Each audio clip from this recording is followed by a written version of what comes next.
comment on the report from the perspective of being an academic studying universities, but then becoming a vice-rector responsible for actually doing something about it. And I think one of the key challenges we face is the tensions within the academy between all of those incentives that we have in the academy for scientific excellence, which are reflecting in citations and rankings, both of individual academics and their progression through their academic career. It's all part of this global competitiveness where academics get recognized globally through quite a narrow range of metrics. And how does this relate to their social responsibility?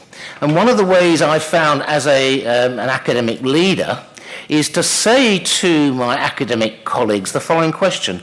I'm interested not only in what you are good at, that's the excellence question, but what are you good for? What are you good at, but what are you good for? And I pose that question to them very in the context of the notion that they are citizens.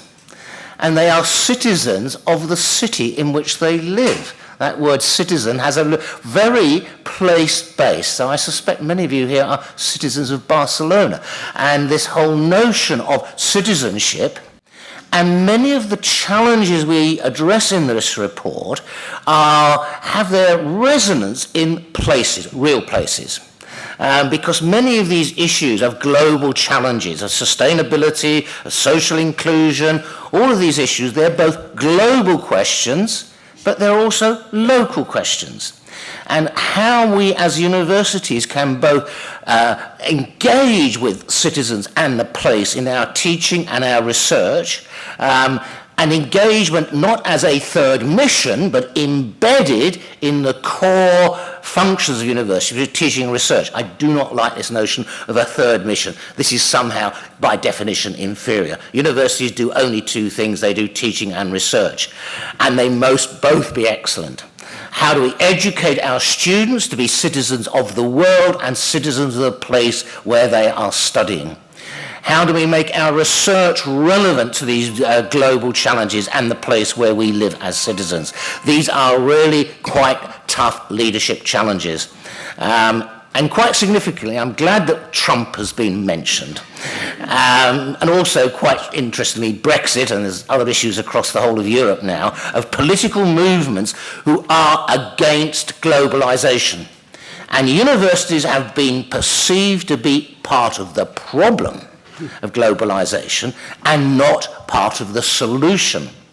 Very interesting, if you look at the results of the American election, cities by and large, classic example, in Chapel Hill, North Carolina, Orange County all voted for Clinton. The rest of North Carolina voted for Trump. And it was the left-behind people and the left-behind places that voted against globalization.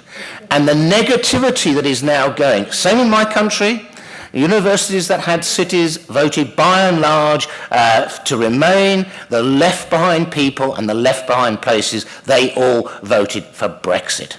This is a big challenge. How do we both, as academic institutions, deal with this challenge of the political movements that are against everything that we in higher education stand for? What are we going to do about it?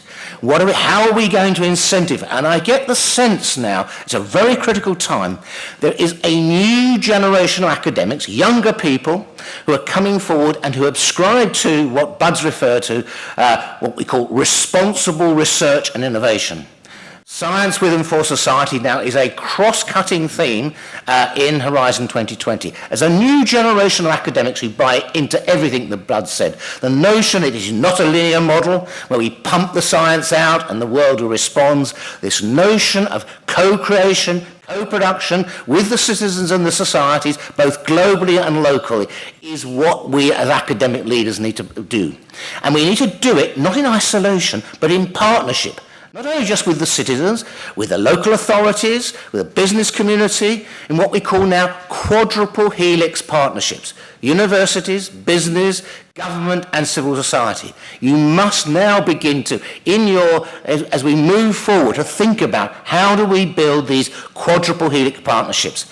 We cannot leave the business community out, we cannot leave the public authorities out, and we can't leave the citizens out. So how does we use, and there's a lot of information and ideas in this report which will give some hope, I think, to our younger academics and to our civic leaders, that it's not just the sheer size of the university, it's passive economic. If we have a big university, it will produce a huge impact because it will bring lots of scientists. It's how the university can be an active player in producing sustainable and inclusive growth in their cities and regions across the world. Thank you very much.